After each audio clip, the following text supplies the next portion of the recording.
power-hungry police chief. A black woman he assumes is just another nobody. A traffic stop that was supposed to be routine. He thought he was making an arrest. He never imagined he was committing political suicide. Quick cuts of flashing police lights, a polished police badge, a determined black woman's eyes in a rearview mirror, a smug white man in a police uniform. Meet Chief Brian Lynch, mid-50s, built like a bulldog with a temper to match. He ran the city of Crestwood like his personal kingdom. His word was law. His badge was a shield against consequence. And he had a particular dislike for people who didn't know their place. Chief Lynch strutting through the police precinct, officers averting their eyes, him polishing his badge with a smug look. Now meet Maya Lawson, 35 years old, sharp as a razor, heart of a warrior. After a decade of community organizing and fighting for justice from the outside, the people of Crestwood had finally elected her to lead from within. She was a new mayor, but her inauguration wasn't for 3 days. And today, she just wanted to drive her own city. Incognito, Maya Lawson in a simple jeans and t-shirt, loading boxes into a vintage, slightly dusty sedan. She smiles, looking at her city with hope. She was running a simple errand, moving the last of her things. She signaled, changed lanes, and drove toward her new future. She never saw the predator in his patrol car, lying in wait. The blue lights erupted behind her, red and bright in her mirror. Maya sighed, checked her speed. She wasn't speeding. She signaled and pulled over into a quiet grocery store parking lot. Professional, calm, Chief Lynch's cruiser parked behind her. He didn't get out immediately. He ran her plates. Clean. He took his time. Let her sweat. A little power play he enjoyed. Lynch sitting in his car, watching Maya in his rearview mirror, a smirk on his face. Maya sitting patiently, hands on the wheel. Finally, he emerged, swaggering. He adjusted his belt, tapped on her window with a thick knuckle. License and registration. His voice was a low growl. Maya handed them over. Good afternoon, officer. Is there a problem? Lynch didn't look at the documents. He looked at her. You were swerving back there. Maya frowned. I'm certain I wasn't. I used my signal and changed lanes once. Lynch's eyes narrowed. A challenge. He didn't like challenges. Step out of the vehicle, ma'am. Lynch leaning into Maya's window, his face intimidating. Maya's calm, confused expression. Maya's pulse quickened, but her voice stayed steady. On what grounds, officer? Lynch's lip curled. On the grounds that I'm not asking. I'm telling. He opened her door. A clear violation. An escalation. Maya unbuckled, stepped out. She kept her hands visible, her posture non-threatening. But her eyes were now calculating, recording. Maya stepping out of the car, the open door between them. Lynch's aggressive posture. You been drinking, ma'am? Lynch asked, though he smelled nothing. No. Drugs. No. He walked a slow circle around her, sizing her up, her old car, her simple clothes. He saw a woman he could push around. He saw a story he could control. Pop the trunk. Maya complied. The trunk was full of moving boxes, books, papers, a few framed degrees. Lynch pawed through them, disinterested. He was looking for something else. An excuse. He found a small, locked metal box. What's in here? Personal documents, Maya said, her tone cooler now. Open it. I don't have a key on me. And without a warrant, you have no right. Lynch cut her off. I have every right when I have probable cause. Now, I suggest you start cooperating. Lynch roughly moving boxes in the trunk, his hand on the lockbox. Maya's face growing sterner. A small crowd was gathering. People coming out of the grocery store. Phones were coming out. Lynch noticed. He didn't like an audience. Turn around. Place your hands on the roof of the car. Maya didn't move. I have done nothing wrong. You have no probable cause.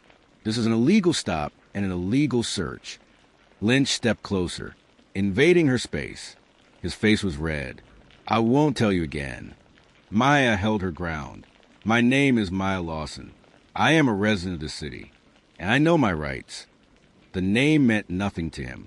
Just a name. A black woman's name. "Your rights?"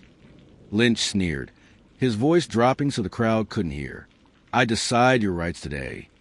Extreme close-up on Lynch's sneering mouth. On Maya's eyes, flashing with fury but body remaining still. He reached for her arm, to force her into position. It was a final straw. The final abuse of power. Maya yanked her arm back. "Do not touch me." The defiance. In front of everyone. It was a match to the gasoline of his ego. "You're under arrest," he barked, loud enough for everyone to hear. "For what?" A voice yelled from the crowd. "Obstruction. Resisting. Now turn around." He pulled out his handcuffs. The steel gleamed in the sun.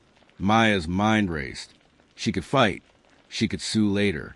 But that would take time. Time this man had already wasted. She had a better idea. A more powerful play.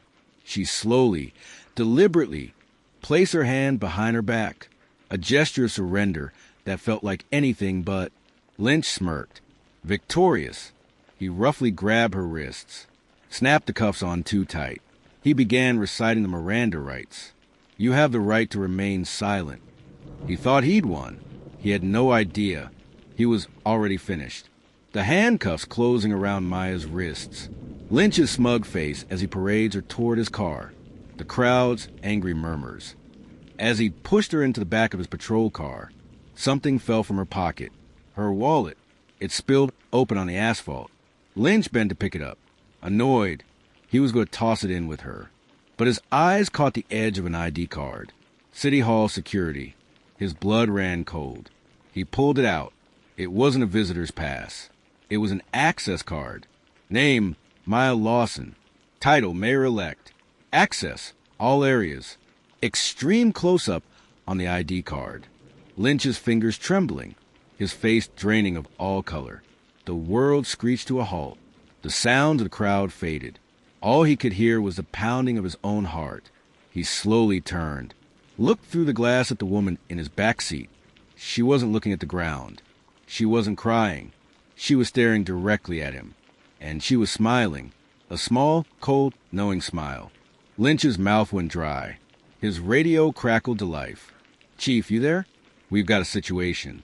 The mayor-elect's detail can't reach her. They say she's missing." Lynch couldn't speak. Couldn't move. He just stared at the monster he had created. From the back of the car, Maya's voice was calm. Clear. It cut through the glass like a laser. "You might want to answer that, Chief." She leaned forward. "The people are waiting." The radio static.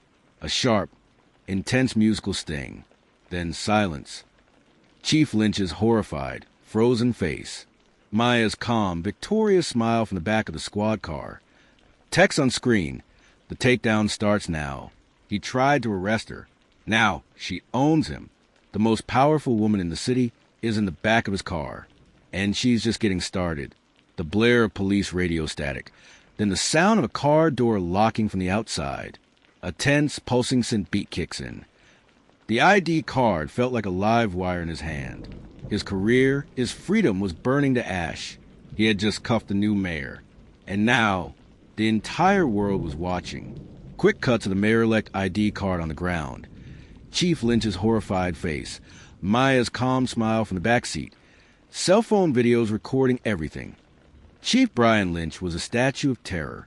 His mind raced, searching for an escape hatch that didn't exist. Uncuff her? Apologize? It was too late. The cuffs were on.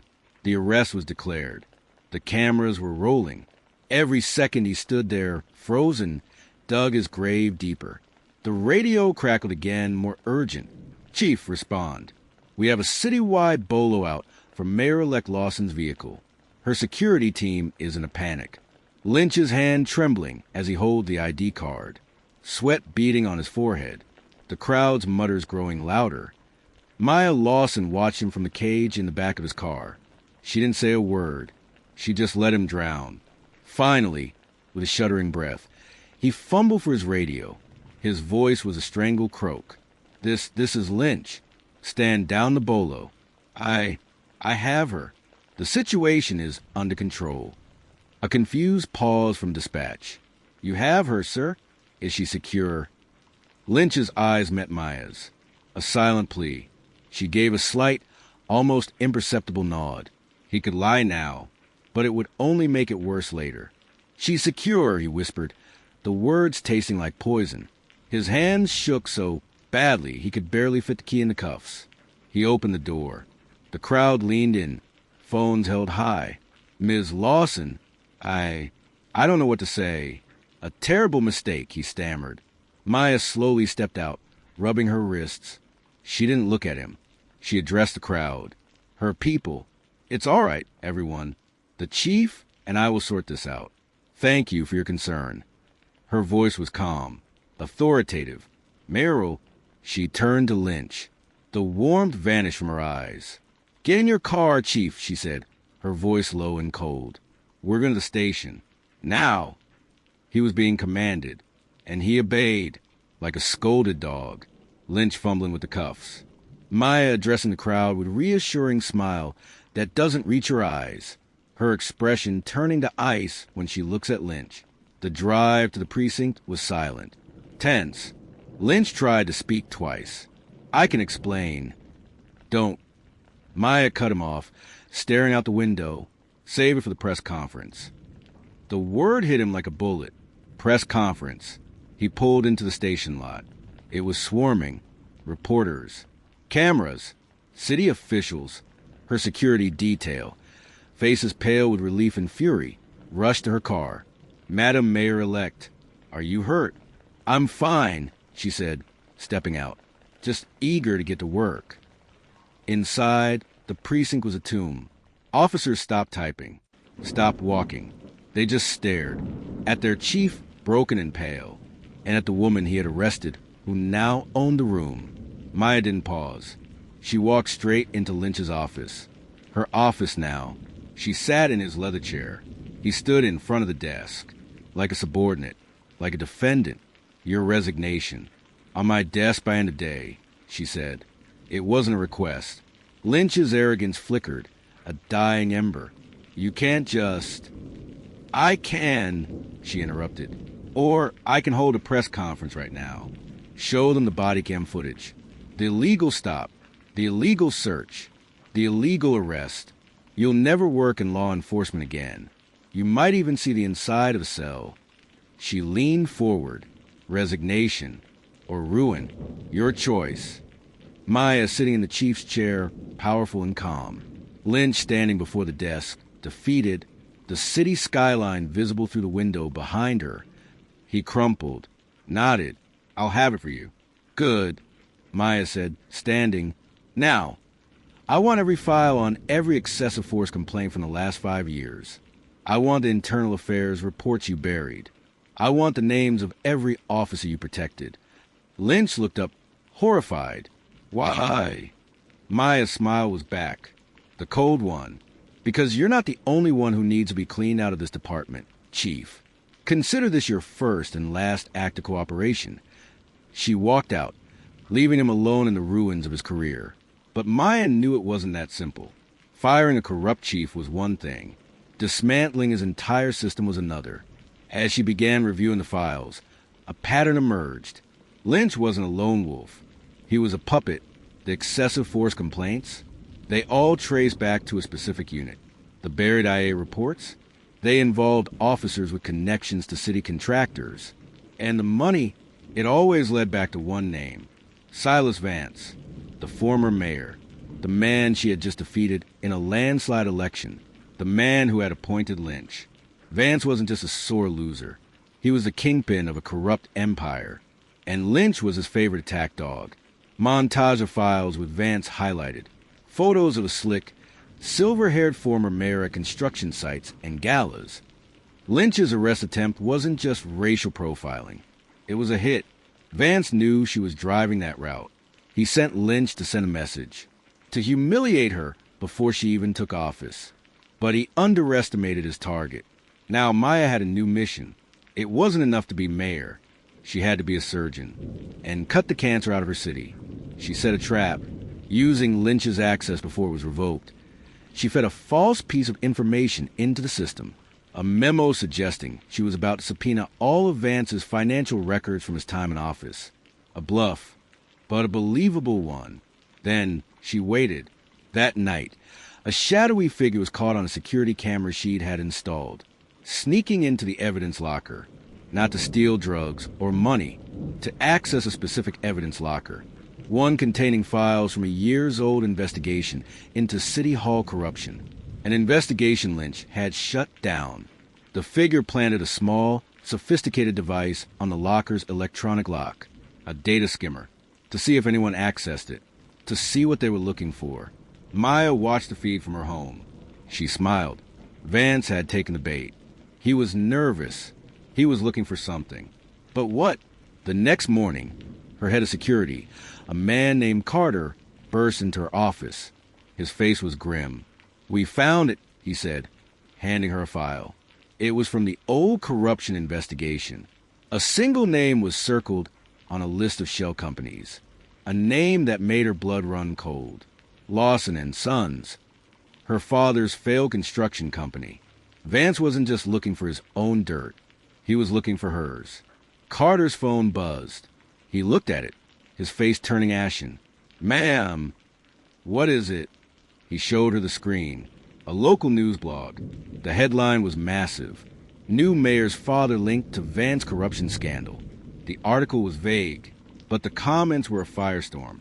Like father, like daughter, she's no better than the rest of them. Maya's heart hammered in her chest.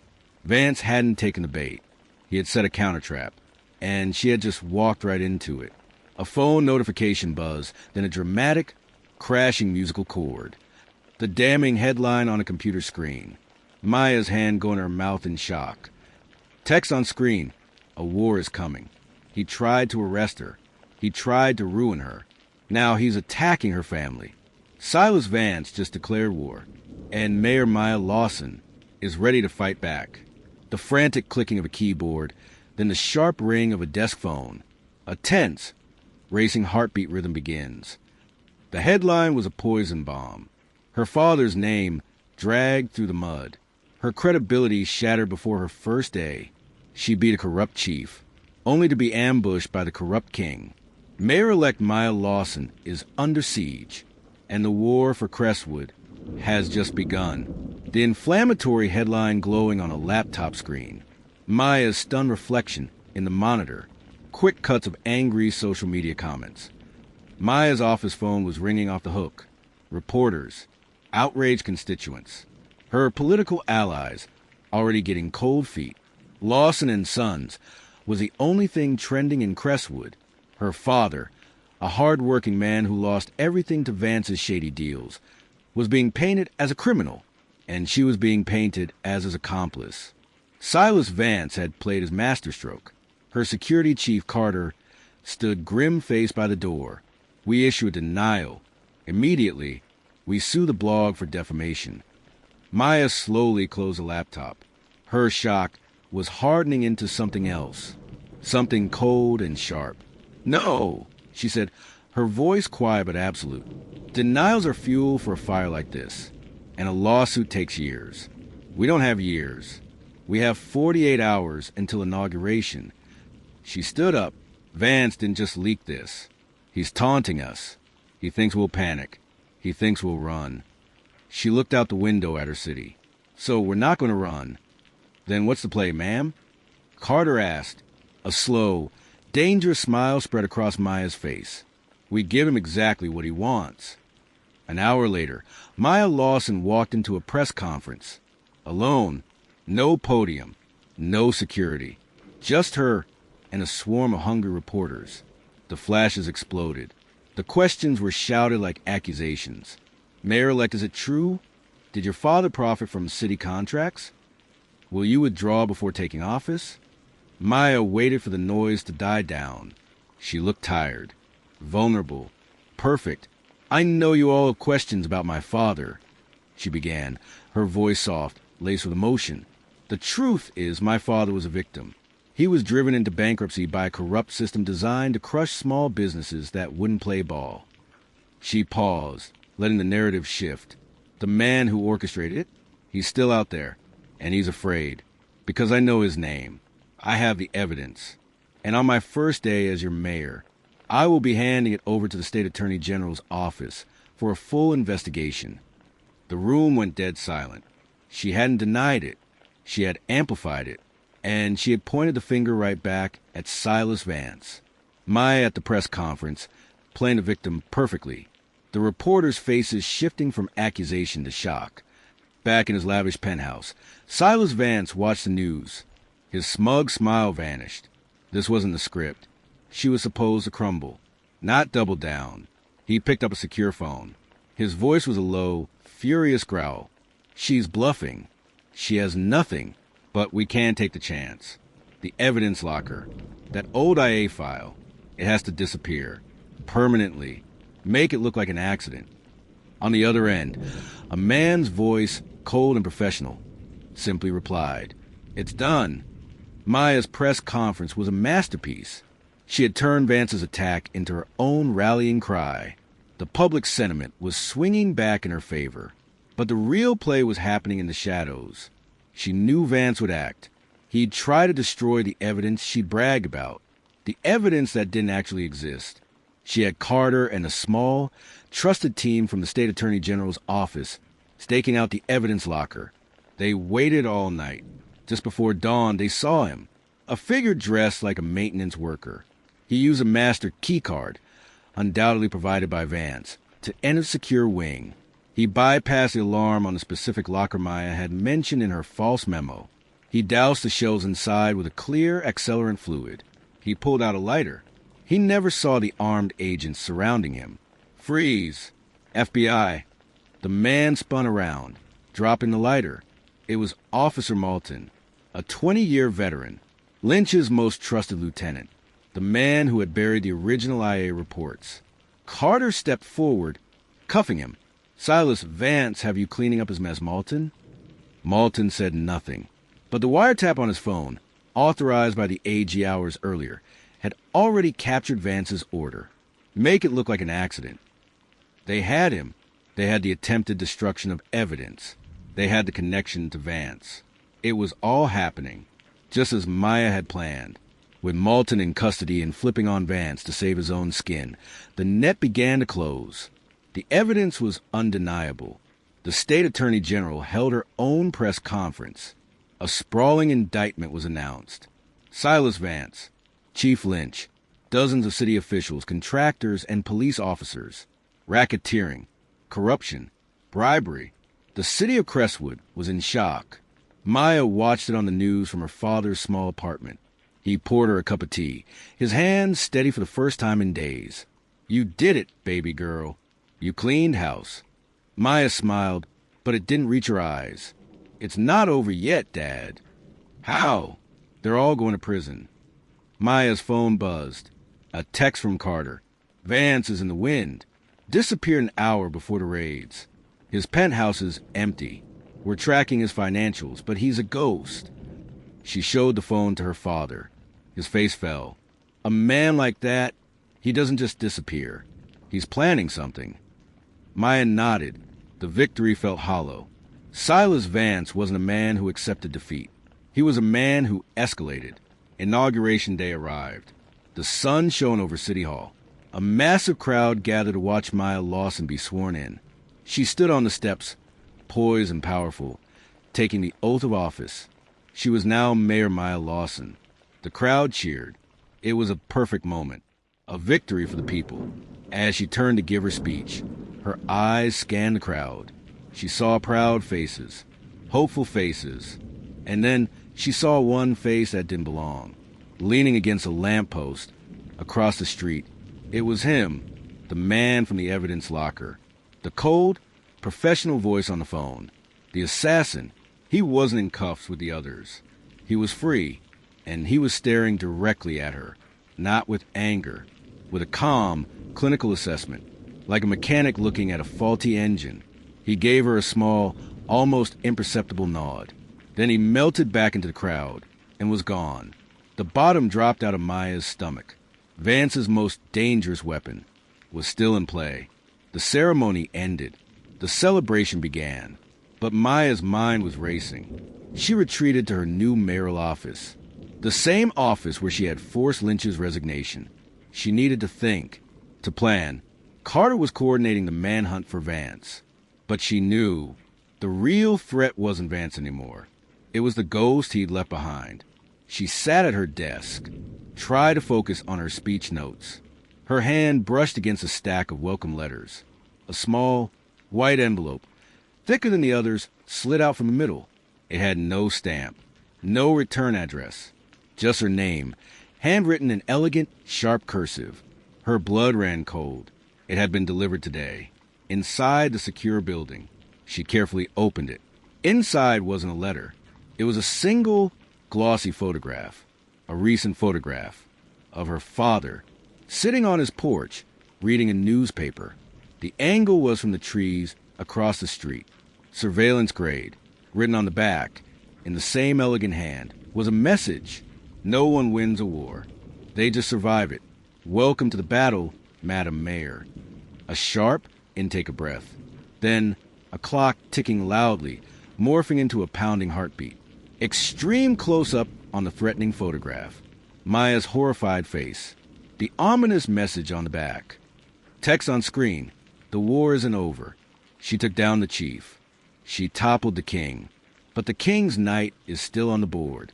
And his next move is checkmate. A heartbeat pulsing loudly. Then the crinkle of photograph paper. A low, ominous drone begins. The threat was clear. Not against her. Against her father. The one man she fought to protect. She won the city. But the real battle was just beginning. And the price of victory was about to be paid. The glossy surveillance-style photo of Maya's father. Her trembling hand holding it. The ominous message, "Welcome to the battle, Madam Mayor." The celebration outside her office door felt a world away. The cheers were muffled. The victory, hollow. Maya Lawson was no longer just a mayor. She was a daughter. And she was terrified. She immediately called Carter, her voice a tight wire controlled panic. "He's not after me. He's after my father. I need a detail on him. Now, unmarked cars. The best we have." "On it," Carter replied, his tone instantly switching from celebratory to tactical. Within minutes, 2 agents were stationed outside her father's house. But Maya knew the man in the photograph wasn't a typical thug. He was a professional.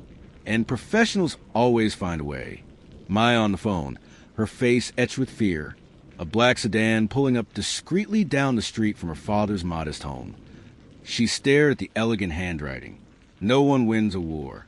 They just survive it. This wasn't a threat of violence. It was a threat of endurance. Vance's empire was crumbling, but his most loyal weapon remained. His goal wasn't to win. It was to make her lose, to torment her, to ensure her every victory was haunted by the fear of losing what she loved most. She had fought corruption with truth, but this enemy fought with shadows. And shadows are much harder to kill. For days, nothing happened. Her father was safe, but living like a prisoner in his own home. The unmarked cars were a constant reminder of the danger. The strain was showing on his face. On hers. She couldn't govern a city while looking over her shoulder. She had to end this. Now, she devised a new plan. A dangerous one. She leaked a false itinerary to a small, corrupt clerk she kept under surveillance. A known informant for Vance's remnants. It stated that, desperate for a sense of normalcy, her father would be secretly moved to a secure safe house at midnight. The route was specified. A long, quiet road to the industrial district. Perfect for an ambush. It was the ultimate bait, and she would be the one driving the car. A-typed itinerary with the fake details. Maya's determined face reflected in the window of an armored sedan. Carter argued fiercely. "It's too risky, Maya. You're the mayor. We can't use you as bait."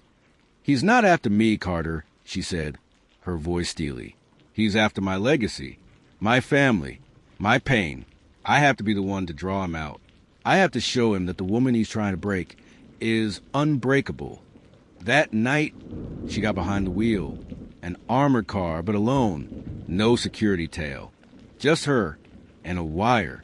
She drove the route. Her heart was a drum in her chest. Every shadow seemed to move. Every set of headlights felt predatory. She was almost through the industrial park when she saw it. A black van. No plates. It pulled out of an alleyway and blocked the road ahead.